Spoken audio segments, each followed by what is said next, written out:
Welcome to the Free Library of Philadelphia. My name is Andy Cahan, Director of Author Events, and I'm so pleased to see so many of you here on this very cold night. In one of the epigraphs to his new book, What It Is, Race, Family, and One Thinking Black Man's Blues, Clifford Thompson quotes from the essay collection, Nobody Knows My Name. But I still believe that the unexamined life is not worth living, and I know that self-delusion in the service of no matter what smart or lofty cause is a prize no writer can afford. His subject is himself and the world, and it requires every ounce of stamina he can summon to look on himself and the world as they are. It's an apt quotation from an essay by James Baldwin, because both of our guests this evening possess the stamina and vision to see the world and themselves as they are, and somehow get that down in clear and bracing prose. Clifford Thompson is the recipient of a Whiting Writers Award, and his work has appeared in a diverse array of publications, including the Washington Post, the Village Voice, and the Wall Street Journal. He is the author of a previous essay collection, Love for Sale, as well as a novel, Signifying Nothing.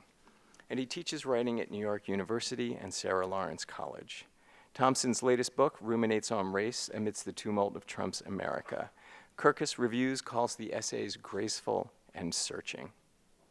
Saeed Jones is the author of the poetry collection Prelude to Bruise, winner of the 2015 Stonewall Book Award, Barbara Giddings Literature Award. He was, until recently, the co-host of BuzzFeed morning show AM to DM, and was the website's former LGBT editor. His new book, How We Fight for Our Lives, winner of the 2019 Kirkus Award for Nonfiction, is a memoir of Jones' life as a young black gay man in the South searching for his place in the American landscape. And as our friend Jacqueline Woodson has written, every single living, half-grown, and grown-up body needs to read this book. Please welcome our first presenter, Saeed Jones. I'm excited to be here. I'm excited to hear Clifford read his work and celebrate his new book that just came out, which is wonderful, and for the conversation. And it's good to be here. I have had so many wonderful experiences in Philadelphia. Hi. And so I've so been looking forward to coming back and to share this book with you. I think in the spirit of that enthusiasm, I'm going to do something I have not done on the entire book tour. I'm going to read new poems tonight. So I'm excited to, thank you, I'm excited to share them with you. They're new, so, be even nicer than usual. The book too is still a thing, I haven't forgotten. So I'm going to read the poem that opens the book, which is about my mom, and then I'll read a short excerpt from one of the chapters, and then we'll get to poems, okay? Okay, wait, some coffee, jet lagged, oh. They don't tell you how far away the West Coast is from the East Coast, but I gotta tell you, far. Okay, so this is the prelude that opens the memoir, How We Fight for Our Lives, and the title is Elegy with Grown Folks Music. I Wanna Be Your Lover comes on the kitchen radio, and briefly, your mother isn't your mother. Just like, if the falsetto is just right, a black man in black lace panties isn't a faggot, but a prince, a prodigy. And the woman with your hometown between her hips shimmies past the eviction notice burning on the counter, and her body moves like she never even birthed you. The voice on the radio pleads, I want to be the only one that makes you come running. Some songs take women places men cannot follow. Spinning, she looks at but doesn't see you. Spinning, she sings lyrics too fast for you to pursue. Spinning, she doesn't have time for questions like, what is this nasty song? And where did she learn to dance like that? And why? And who is this high-pitched bitch of a man who can sing like a woman and turn your mother not into your mother but a woman? Not even a woman, but a box-braided black girl, a fast girl, a chick, a vanity 6, and how far away she is from you, right here in the same living room, dancing with the song's hook in her throat. And you hate the voice coming through the radio because another sissy has snatched your dreams and run off with them. And because you are young. and don't know the difference between abandoned and alone. Just like your mother's heart won't know the difference between beat and attack. She will be dead in a decade, and maybe you already know what you are losing without knowing how. But you're just a boy for now. And your mother is just a woman, just a girl. Body swaying, fingers snapping, and snakes in her blood. Thank you. So the part of the book, so How We Fight for Our Lives is about me. And it is a coming-of-age memoir. I grew up in Louisville, Texas. I'm home of the Louisville High School Fighting Farmers, just north of Dallas, to give you some sense of context. Our mascot was Farmer John. You know, at that time, watching Matthew Shepard and his death be reported on in the news, and watching James Burt Jr., a black man who was killed by white supremacists in 1998 when I was 12, 4 hours from where we lived in Louisville, you know, seeing all of that, really, as it does for all young people, right? What's happening in America impacts how we begin to understand the identities we are becoming more aware of. For me, that meant being black and gay. And so this excerpt I'm going to read is from part 3 of the book. I'm a college student at this point. A lot of my feelings about shame and my anger about the shame that I feel that I'm being forced to deal with because of America have metastasized. And though my mom doesn't appear in this chapter, I just want to say that what you kind of see is when we become strangers to our loved ones, we are estranged from the wisdom and the love, right, that they can afford us. And this happens so often for queer people, right, where we are left to figure so much out on our own, right? You just got to figure it out, right? And we're denied that wisdom. And so by the time I was a senior in college, I was really struggling, and you'll see that. So even though she's not in the chapter, she is, if that makes sense. And what else do you need to know? Oh, I had dreadlocks in college, and that comes up at one point. Did I mention I'm gay? That's helpful. That's helpful context too. You know, give you all the tools you need. Okay. Chapter 15, December 31st, 2007, Phoenix, Arizona. A joke I used to repeat in those days was, why be happy when you can be interesting? I knew how to be interesting.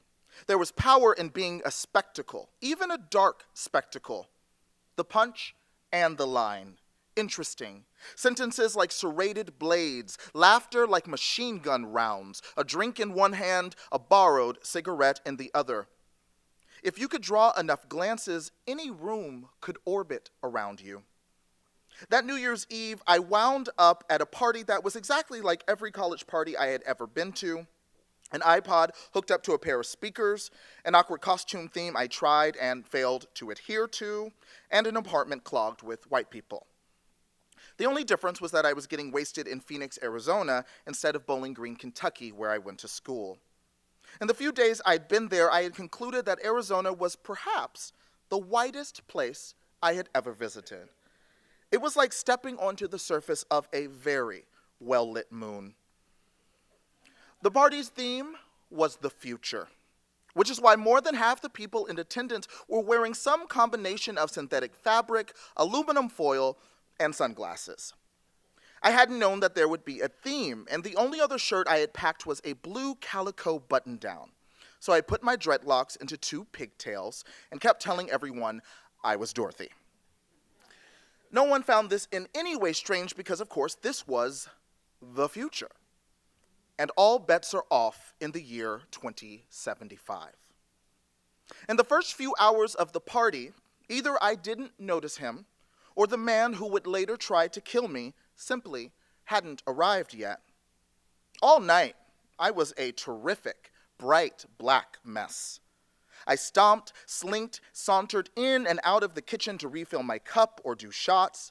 I shouted orders about the songs that should be added to the party's playlist. Out on the porch, smoking cigarettes, then passing around a blunt, I stared at an orange tree just out of reach until I finally plucked off a fruit. It seemed miraculous. Oranges in the dead of winter. Then I realized the unseen side of the fruit was rotted, ants pouring out of the ruin like ink. Looking back, I can see how someone might see me that night and argue that I had it coming, that I had a man like him coming.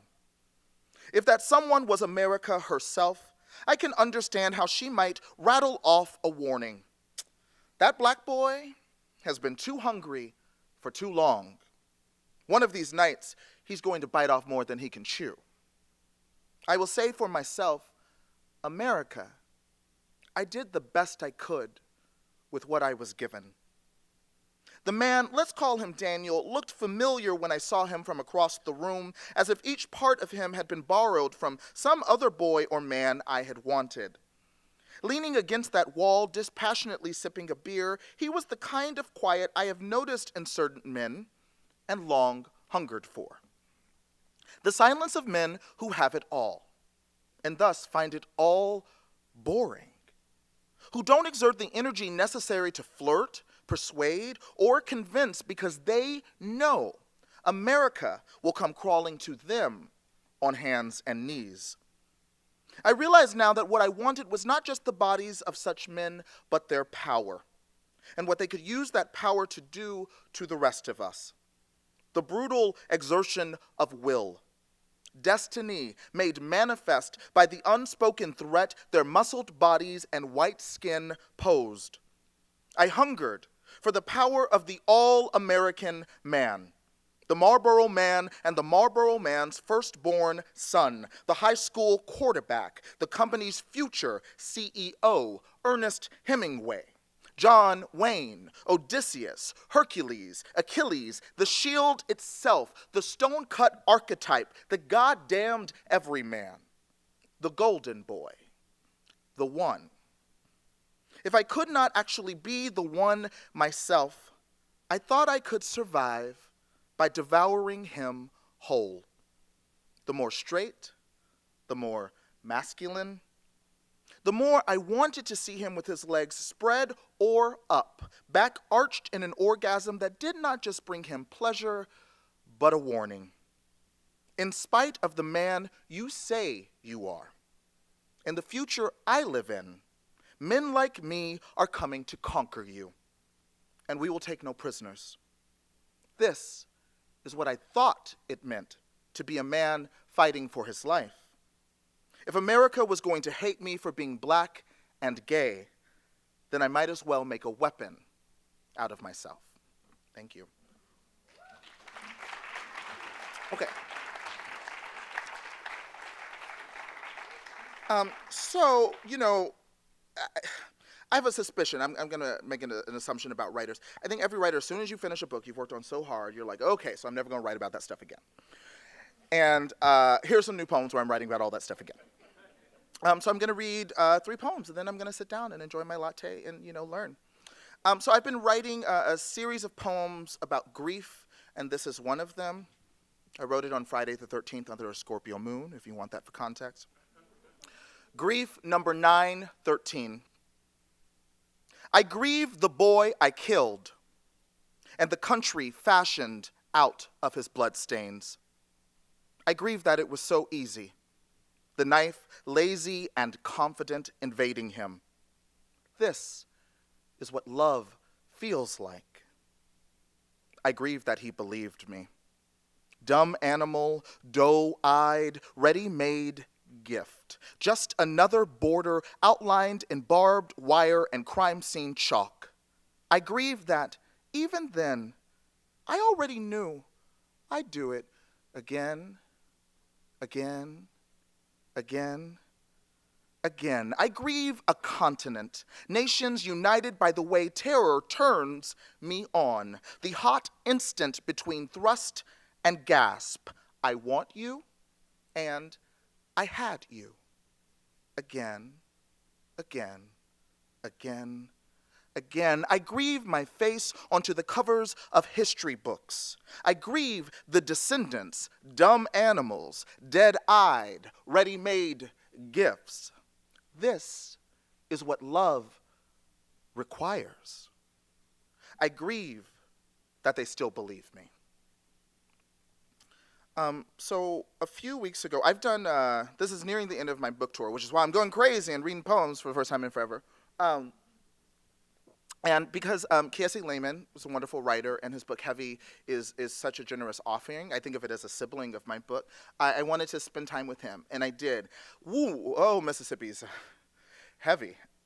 Is an intense place. And I was in Oxford, Mississippi, where Ole Miss is, for several days.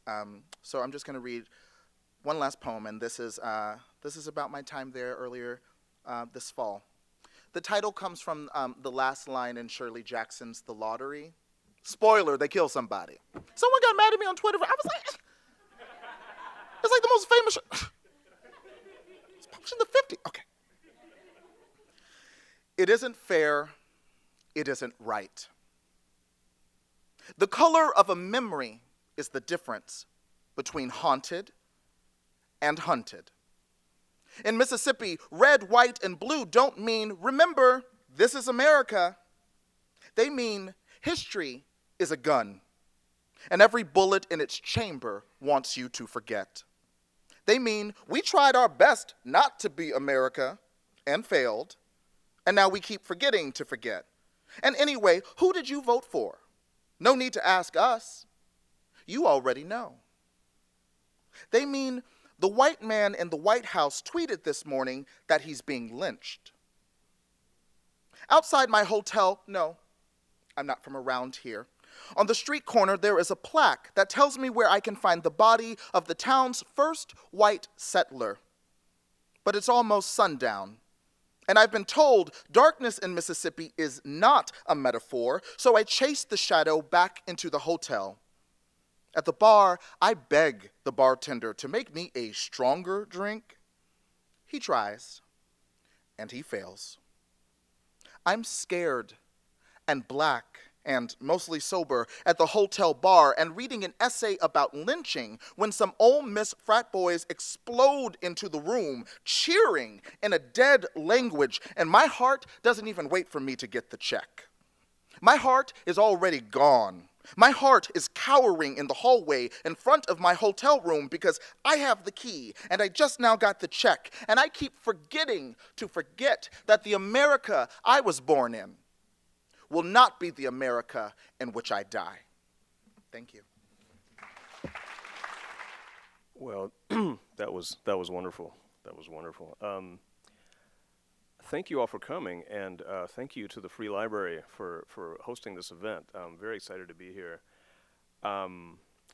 So let's see here. I'm going to read. My new book, which is being published today, is five. Oh, thank you.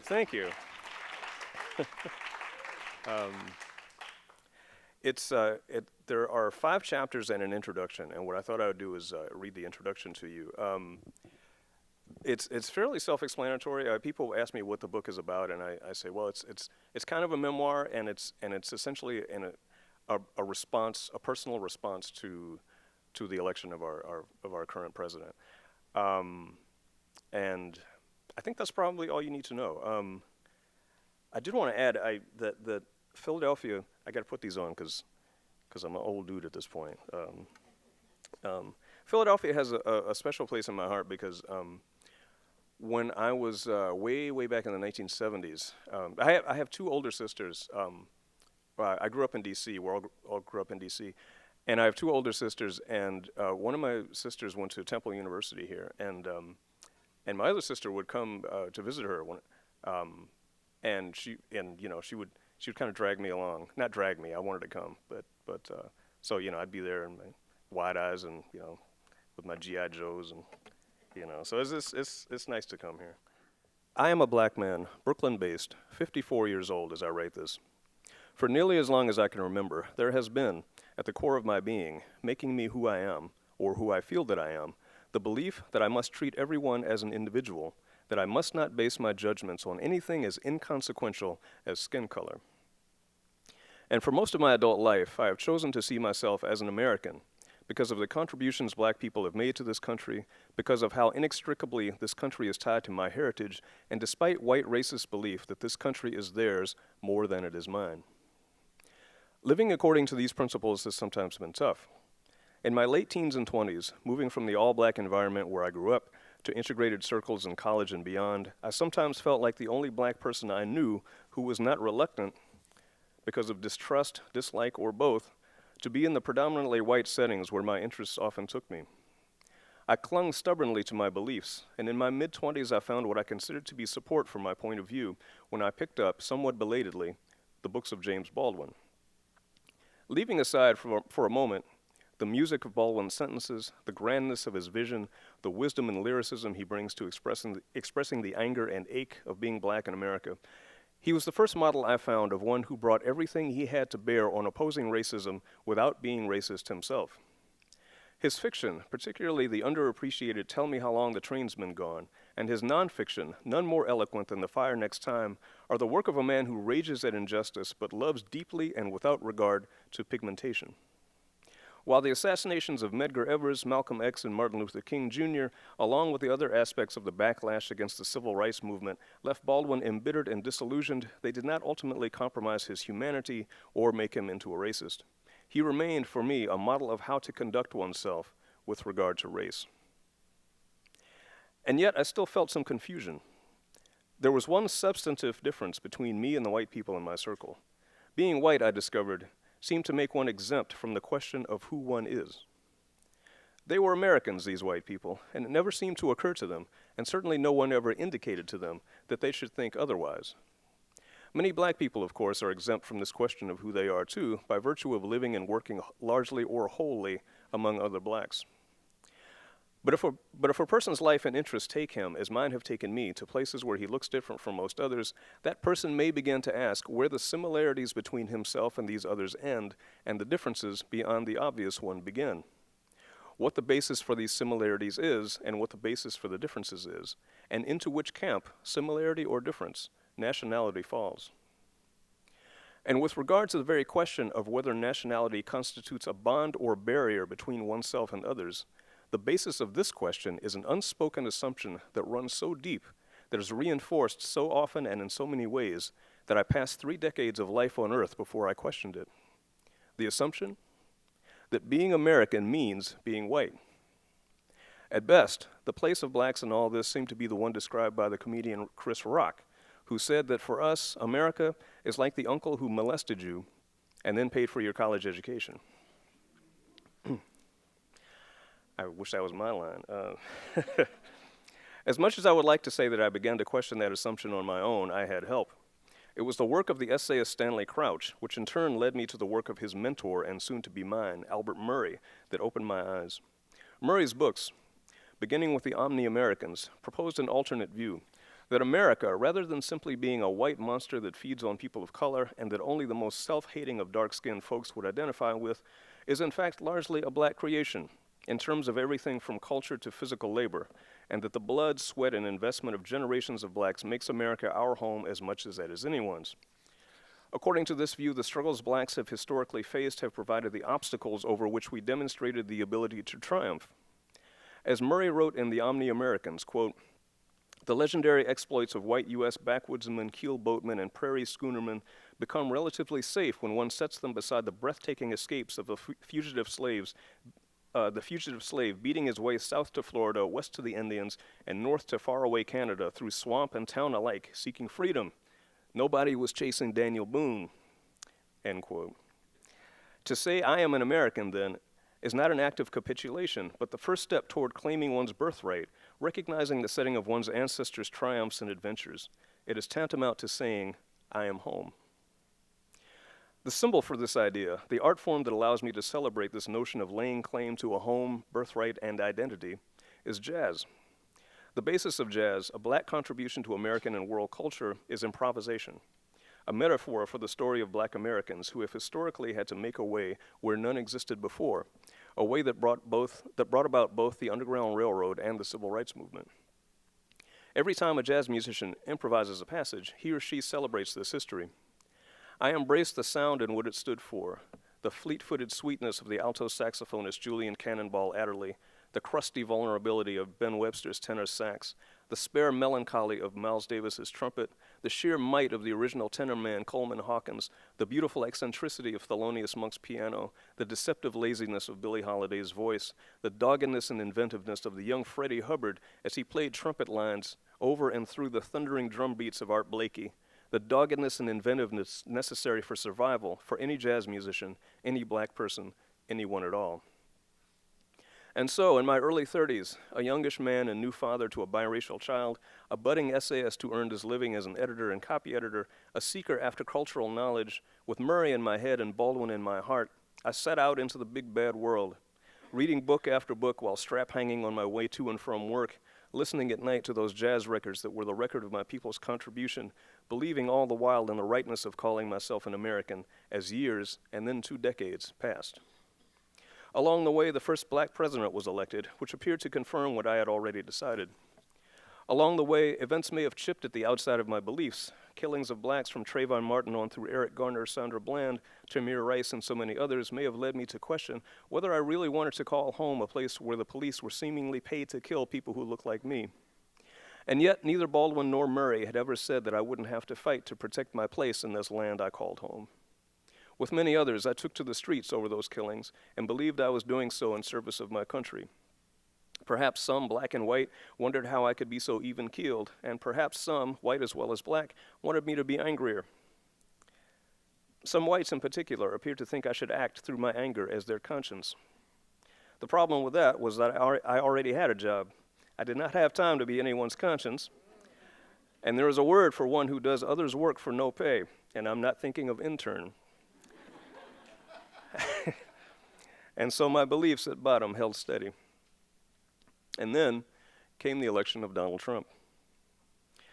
For a black man who has based his life on a belief in treating everyone as an individual and on an identification with America, what is the right response to a successful presidential campaign that brought out xenophobia like lava from a volcano? How do I respond to the fact that the majority of white voters, whom I have refused to hate as a group, supported this man? Should I hold on even tighter to the notion of being an American and fight to protect myself and my country from this menace?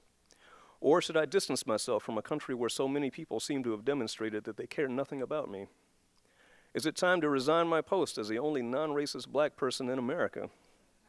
Or is now, when my principles are sorely tested, the most crucial time to hold on to them? I had arrived at my beliefs with the help of Baldwin and Murray, but I began to sense during this crisis that I needed still another writer, not to give me answers, but to serve as a model for how I might find them on my own. This writer puts me in mind, if this comparison is not too odd, of 1970s TV detectives, the kind with distinguishing characteristics, only instead of being old like Barnaby Jones, or overweight like Cannon, or a paraplegic like Ironside, or blind like Longstreet, or rumpled like Columbo, this writer detective has characteristics you can't see at a glance, and her show, if she had one, would be highly unusual indeed. This writer detective is a woman, yes, but her distinctiveness doesn't even begin there. She is glamorous, wearing dark glasses and dark shoulder-length hair, holding a cigarette in long, elegant fingers, but her thinness and vague aura of uncertainty and sadness also make her seem frail. All of that is odd enough in a detective, but it would be during the show's climax that we would see what truly makes her special. This is the part of every program where the detective reveals what really happened, who did the deed, and why. As our detective begins to explain, we are struck by the length of her sentences. We think they're about to end, then realize they're just getting started, cohering perfectly for all their complexity and gathering force as they go. They have great power, these sentences, the force and sweep of a flood, but just as a flood is an awesome force carrying along all manner of small objects, these sentences, for all of their epic proportions, are full of telling details. And yet even this isn't the astounding part. More startling than the power of our detective's phrasing is what she actually says, which is the opposite of what TV detectives usually say. The mystery, she tells us, gazing straight into the camera, will remain a mystery, because despite all she has learned about it, which is more than most would have uncovered, there are some things that no one knows or ever can know, secrets that a few are privy to, but most of us never will be. Are you confused by what you've seen and heard, feeling somehow that it lacks logic or a point? Then, says the detective, you and I together have arrived at the same truth. Who is this writer, this undetective, this well-informed, tragic figure telling us that the more we learn, the less we know? She is Joan Didion. It was because of my own writing that I began to investigate Didion's work. In the 1990s, Around the time I started a family, I also began to write essays, many of them published in the Threepenny Review, that discuss books, jazz, film, and painting in relation to my own life, essays that mix the personal with the critical, which I didn't see anyone else doing quite the same way. Here, it seemed, was the purpose of all my obsessive reading, all my late-night sessions of listening to classic jazz after putting the girls to bed, all my mad scribbling of previously unknown film titles, book titles, album titles in my ever-present pocket notebook. Writing about jazz in particular became a way of writing about life's challenges. And a few years later, those pieces, along with personal essays and pieces on books and film, race and identity, made their way into my first book. But how much is truly original? Whatever innovation I may have brought to the form, I knew I wasn't the first writer to inject personal elements into criticism and journalism, or vice versa. And so, wanting to explore what my forebears had done, I began a serious reading of the so-called new journalists with whose work I was casually acquainted. I checked out books by Gay Talese and Hunter S. Thompson. I read quite a bit of Norman Mailer's nonfiction and everything written up to that time by Tom Wolfe. But as much as I enjoyed Wolfe's similes and smart-assedness, Talese's calm eloquence, Thompson's wackiness, and Mailer's sheer ego, there was one writer among this crowd whose work, for me, surpassed the rest. More than any of the others, Joan Didion's essays gave me the sense, for all that some call her inscrutable, of revealing the person behind them, of letting the reader in, as suggested by her oft-repeated phrase, "I want to tell you about..." And once, in assessing the character of the artist Georgia O'Keeffe, she might have been talking instead about herself, quote, "a woman clean of received wisdom and open to what she sees." Didion's work appealed to me for other reasons, too. Her sadness, her flirtations with a sense of meaninglessness spoke to something in me. I had, I suppose, reached what the novelist Jane Smiley calls the age of grief, one that perhaps every parent, deep in his or her heart, comes to eventually. In 2006, my wife, my daughters, and I vacationed at a lake house in Maine with 2 other couples and their young children. The setting was gorgeous, the water clear, the air pleasantly crisp and filled with our kids' joyous shouts. Here was the kind of atmosphere that ought to have inspired me, even if it inspired only my contented sighs, but also the kind that can sometimes point up, by contrast, what is wrong. Usually, such beautiful landscapes fill me with a sense of possibility, I wrote in my journal during that vacation in an entry dated August 25th, 2006. I went on to note, quote, "my old sadness, sense of pointlessness, especially as regards the kids, sadness for them, a feeling of futility for them," unquote. Watching my girls running around outside and having fun with the other kids, which should have made me happy, only gave me the feeling that in the end, their earnest, heartbreaking efforts to do, learn, and grow would pass into oblivion, along with their childhoods, would amount to what? In a big world that wouldn't love my children the way I did. In the journal entry written more than a decade ago now, I can feel my efforts to comfort myself as when I wrote, quote, "the past isn't past. The good memories of childhood, just like the bad ones, are with you always. Nothing is futile in life or art," end quote. I needed to hold on to something clearly. The first sentence of Didion's essay, The White Album, comes to mind. We tell ourselves stories in order to live. I was trying to allay my worries, but I wonder now if the true cause of those worries about my daughters was that they were being raised and protected in this mean, mean world by me?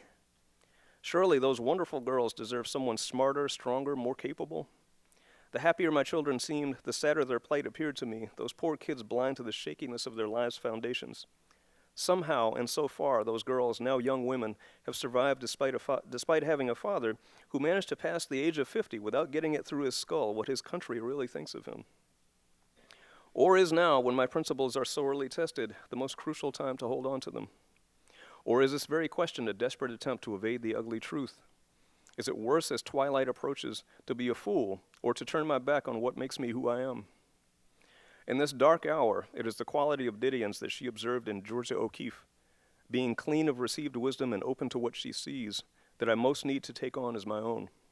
Given recent events, given daily affirmation that the country I've chosen to identify with has chosen a racist as its leader, how do I continue to live in the only place I've ever called home? To know, it is necessary to take a clear-eyed look at that place and at myself, as Didion has so many times, and to be open to what I see, whether or not it is what I hope to find. If anyone seems to understand the problem of getting through one's life without even the most basic knowledge of how, it is Didion. In The White Album, Didion wrote about her seemingly normal functioning during a period of profound personal confusion, quote, "This was an adequate enough performance as improvisations go.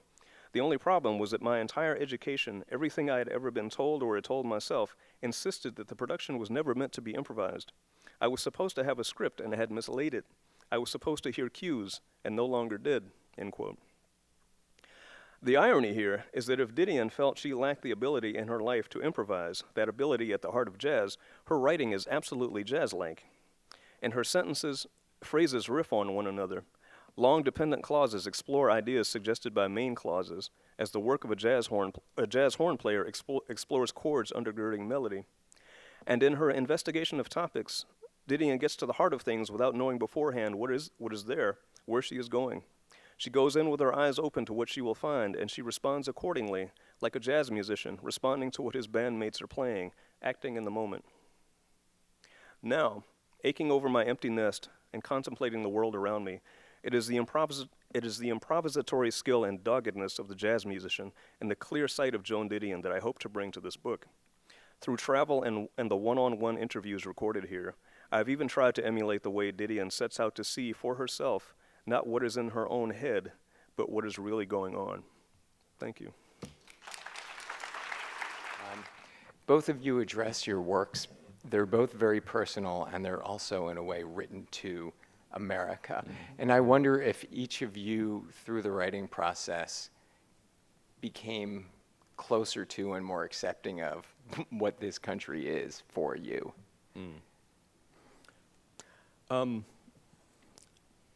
Yeah, I mean, part of the impetus behind my book was to try to figure out just what, as to the degree that I could. I mean, I couldn't interview everybody or every Trump voter or every social worker or whoever, but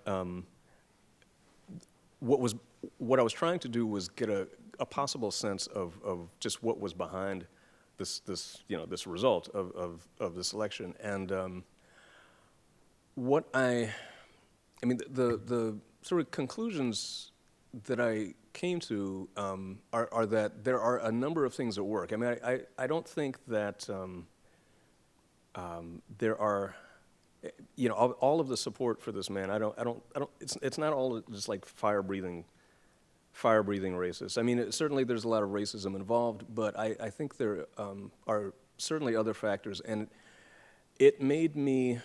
And thinking about those factors made me a little more not accepting of the result, but it makes a little more sense now, I guess. And it's not any happier an outcome, but it makes a little more sense, I would say. Yeah. How about you, Saeed? Yeah, it does make a little more sense. I mean, two factors contributed to me deciding to, at certain moments, and even in the title, the We, have a direct address. And part of it was, I'm 33 now, I turned 34 in a couple of weeks. And so it means for like the last few years, until the book finally came out and people could read it and be reminded that I'm fucking brilliant. Y'all forgot. That people kept saying, like, aren't you a little young to be writing a memoir? Aren't you a little young to be writing a memoir? And I was like, how fucking old do you think Frederick Douglass was? Like, the history of memoir in American history is like, it's a lot of young people for a lot of obvious reasons, right? And certainly there are young people surviving mass shootings now who, if they decide to write about their experiences, I'm not going to tell them they don't deserve to write a memoir. So that was on my mind a lot. But also just, the circumstances, for example, that you see in the Phoenix section of the book, it just kept feeling like there were metaphors. I mean, my mom, you see in the last act of the book, she has a heart attack the night before Mother's Day. And that was both the reality, but didn't that also feel like a metaphor for something bigger, And I kept, though I am certainly not Christian, I was raised, with the Bible, and I thought about the man in the Bible wrestling with the angel.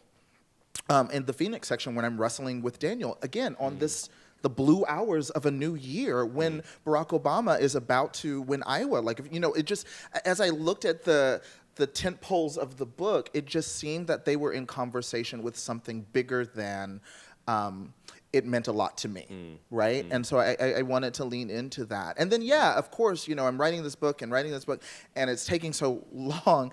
And then, yeah, the election does happen. And I don't mention Trump by name in the book, but, I'm writing about Matthew Shepard, and then, I wake up and there was that church shooting in South Carolina, or I'm studying the Laramie Project, and there's the Pulse nightclub shooting. It just kept feeling like my writing process was already happening in conversation with contemporary America, so I wanted to at least nod to the reader that, like, I get it, like, it's hitting home in all kinds of ways, so, yeah. Clifford, can you give us a brief sketch of each of the people a very brief sketch of each of the people that you interview? Sure. So I didn't interview. I interviewed a kind of a small handful of people, but kind of widely varied folks. So when I decided I wanted to do the interviews, I went on good old social media. Went on Facebook and said, anybody know some Trump supporters I could talk to, the kind who wouldn't kill me, and so as it happened, I had two friends in California who were able to introduce me, and so I flew out there, and both the men I interviewed out there were in their 70s. One was a retired California highway patrolman. The other was a guy who had studied film and worked in advertising, and so their paths were pretty different, and some of the things they said were fairly different from each other, but Ended in the same place. But ended in the same place, yeah.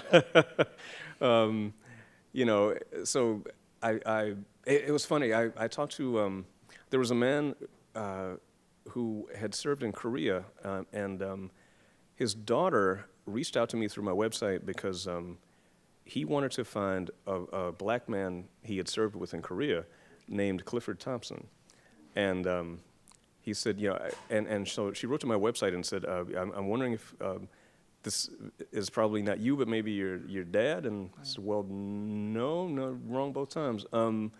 But we stayed in touch, and so when I started doing this project, the man who had served in Korea was also one of the people I talked to, and also voted for Trump. So we had a conversation, and I didn't talk to a lot of people, but I thought it might be better to have kind of in-depth conversations with a few people. So I did that. I talked to just for contrast, I talked to a social worker in the South Bronx, which was a pretty bracing experience after the other people I talked to, and I discovered just somehow I discovered that there was an organization called the National African American Gun Association.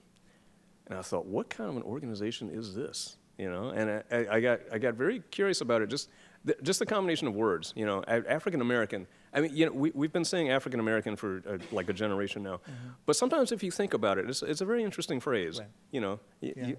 African American. Think about those two things. Every together. once in a while, it's like, wait a minute, what? That's kind of interesting. Exactly, Yeah. exactly. Yeah. Now you toss guns in there, and suddenly it's like, wow, got a party. What's going on? What's going on here? So he was based in Atlanta, so I flew to Atlanta to talk to him, and he wanted to talk about guns a fair amount, but I managed to steer the conversation toward just larger themes of, being black and American, and he has some interesting things to say, I thought. So the mix to me was illuminating. Thank you both for sharing your work. Yeah, thanks for coming. Yeah. So my question is for Mr. Jones. It's been so long. Go on. In your book, lying and keeping secrets is kind of it's a theme. And there are two instances where you come clean, where it seems like it's really a moment of like clarity and relief. So when you come out to your mom and you realize you don't have to lie to her when you come out to her. And then in the end, when you admit to Esther, after spending however long with her, that you're there because your mother's gone. I thought those were two beautiful moments, but I thought it was interesting after talking about lying and keeping secrets that these two powerful moments happened. Do you mind talking about that? I mean, thank you. Thank you. I hadn't connected those two scenes in that way, and that's why, hearing from readers is a real joy. I mean, I am one. I think silence and the way silence metastasizes over time and what it does to us, and you keep a secret for one reason, and then time goes on, and now you're like it just takes over, and you can't even remember the secret you're keeping, but your life has been structured around it. That I think that happens for a lot of people, and for all kinds of reasons, I'm just really interested in it. I was telling someone earlier today that when I was in school, for example, I would not talk about music at all. I would not talk about music at all with friends and casual. I don't know. I may just acted as if I knew nothing about it. And even though I'm an incredibly passionate student of music, I'm obsessed with music. I listen to music as much as I read poetry. But I was afraid that if I mentioned, my deep appreciation for Whitney Houston's catalog, or Brandy or Mariah Carey, that it would be outing myself in some way. Right. And it took me years to realize both that's why I wasn't talking about music, and also think about the tremendous loss. Think about music is such a vital part of our. If I would to put it back, imagine me being in school at the peak of Beyond, like Destiny's Child was happening, but imagine like me not feeling comfortable talking about someone culturally as significant as Beyonce, as a high school student. Think about what that closes you off from, and so that what we keep from each other, because sometimes we're right, it's not safe. I tell people all the time, I'm like, listen, we can talk about why people keep secrets, and we can talk about like people are in the closet, for example, and we can talk about like you should come out of the closet. We can also talk about the fact that even now in 2019, like the Supreme Court is still deciding if it's legal to fire people for being gay or trans. We can talk about the frequency with which, Black trans women are murdered. And we don't even know who they are until they become hashtags. And so like, there's a relationship between the silences and the secrecy and the context in which people are living. And we are all trying to do our best. Some people are deceitful and shady, but I was just, and they've got to deal with that. They do, and I guess that's the other thing, is in the end, we, as you see in the book, I think I thought I was protecting myself by keeping these secrets, and my mom too. I think we were like protecting each other in a way by embracing the silence, but you're suffering in real time. We tell ourselves, and I think this is kind of like when you're like, watching your daughters play, and you're just like, it just feels like a door opens up inside your head, and you're like overwhelmed, But the thing is, we tell ourselves if we can avoid it, we can spare ourselves suffering. But that's not true. We're suffering now, and opening that door is painful, sure, but it's the beginning. It's the beginning of change. Yeah. Hi. I am thinking about the description that your books are both personal works but kind of letters to America, and thinking of Baldwin's letter to his nephew and a grander letter. And I was wondering, and thinking of Baldwin, he tends to end on a positive note and really keep a lot of faith and a lot of hope in this country and in its people. And I was wondering, do you, after your works, did you feel that same hope or that same positivity, and do you still feel that in between, when you sent it off to the publisher, when it's done, and when it actually came to print? Wow.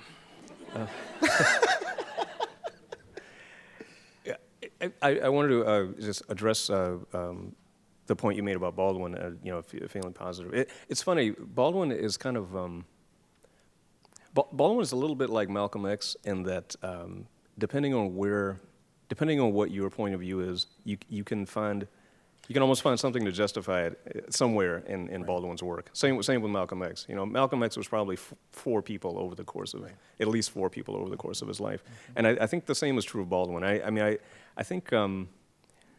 You're talking about the work "The Fire Next Time," which is one of my absolute favorite books. A few years later, he wrote "No Name in the Street." I read that this summer. It's incredible. Yeah, it is incredible, but it's a very different book, and it's. I like to say it's written in the key of resignation, or exhaustion, And it was written in the key of 2019, as I was reading. Yeah, that too. Striking. So I think. I would characterize I mean, Baldwin died just before I started reading his work, so I'd never met the man. But my impression is that he was able to both see things kind of for what they are and suffer that kind of embitterment while also remaining just a human being, an angry human being, but still a human being, and one who was open to people, and I guess I like to think that that's where I've come to, that I'm very angry over what's happened, but I don't think there's any choice but to go on as if there's a future, and so that's what I'm going to try to do. Yeah, I agree. There's no way forward but through. It's interesting. Prelude to Bruise has a narrative about a character named Boy, if you've read that, and it ends on a very ambivalent note. When the last few lines of the book are like, I am not your boy, I am not your boy, I am not. And I did that because I find that when people are repeating themselves in a declarative sentence, there's usually a lot of ambivalence. They're trying to convince themselves, I'm not your boy, I'm not, you're like, are you sure? You really, you're saying something, and that's such an important thing for him to say because he's been this object the whole time, and then he's finally taking ownership, but it seems a little on the edge, and to me, I like that because it's like, you've seen the deception and, the silences, all these major themes in my work, and then you get to the end, and it's the beginning of the revelation. And you close the book, and I think that's the moment where I hope the reader goes, "Oh, I need to do this work." That's what I think the book, your feeling at the end of a book should be. Not like, "Oh, that was nice," but like, "Oh, now my project begins." And so I like that, and How We Fight for Our Lives is like that as well. I wanted to show certainly the initial weeks, the grief. My mother dying, being in the hospital, burying her, and the days after, and what that is like, in part because when my mom died, I was trying to find books about grief, and there were very few well-written books about grief by men. That weren't like grief might be in them, but they would be like sex, drugs, and rock and roll, or alcohol, and grief would be tucked in. The very few books I found that were just straight on about grief, like Wild, Cheryl Strayed, The Long Goodbye by Meg O'Rourke, they were by women. And so I wanted to do that, and then to show, months out, because that's a really bizarre aspect of grief. When the funeral's over and all the flowers that people have sent you have died, if you're like me, and you've got to figure it out. So I wanted to end the book not necessarily on hope, because the fight never ends, and I didn't want people to be under illusions that like, oh, Saeed has it all figured out. I wanted to, but I wanted you to see one of the moments in my life where I realized there's no way forward but through. And I'm not thrilled. I mean, right? It's like a nice ending and comforting in some ways, but it's also very like, I don't know, I guess I'll give it another shot, is kind of how I felt. And that's important to me because isn't that how we feel most days, honestly? Like, all right, here we go. And I think we should honor that because I'm not stopping. I'm not bright-eyed, but like, ooh, this is so great. But I'm but I'm going to do the work. And that's what it is to create art. That is what it is to continue to strive for kindness when I know we are so exhausted, And so, it's not about hope, but about the fact that even when Baldwin, the color changes from that first book to No Name in the Street, he's still very determined. And I think that's important. If I can just add a note, one of the thing I keep coming back to in the book is that it's very difficult to get through life without some sort of what I call rootedness in the book, some sort of belonging to, maybe it's an idea, maybe it's a community, but it's something, and it's almost it seems to be kind of necessary for just to sort of get through the day. And whatever it is that you hold on to, maybe it's a religion, or maybe it's a group of people, or a set of beliefs, or whatever it is. And sometimes, the danger of sometimes if you take a look at things as they are, and it may contrast with that set of beliefs that you hold, and what do you do then? As I say, it's very hard to get through life without that set of beliefs. So sometimes you kind of you hold on to those beliefs anyway, as a kind of a leap of faith, Yeah. an act of faith, and I think at the end of my book I have sort of a foot in each camp, but I'm trying to go forward. Yeah. So. Oh, and then you asked a kind of meta question about the publishing of the book, which is different, right? Like Saeed and and Cliff on the page is different than who we are in front of you. So one, part of the power of the book, as I see it, is that I live a public life, and so people know like things are great. Like I'm very grateful, and I feel gilded often with joy. And so I think seeing the struggle of the book, I knew that when I finished it, it would be powerful to hear what I had made it through, and see me, laughing and having a good time, looking at my past clear-eyed, and I knew that those two dynamics were in conversation with one another.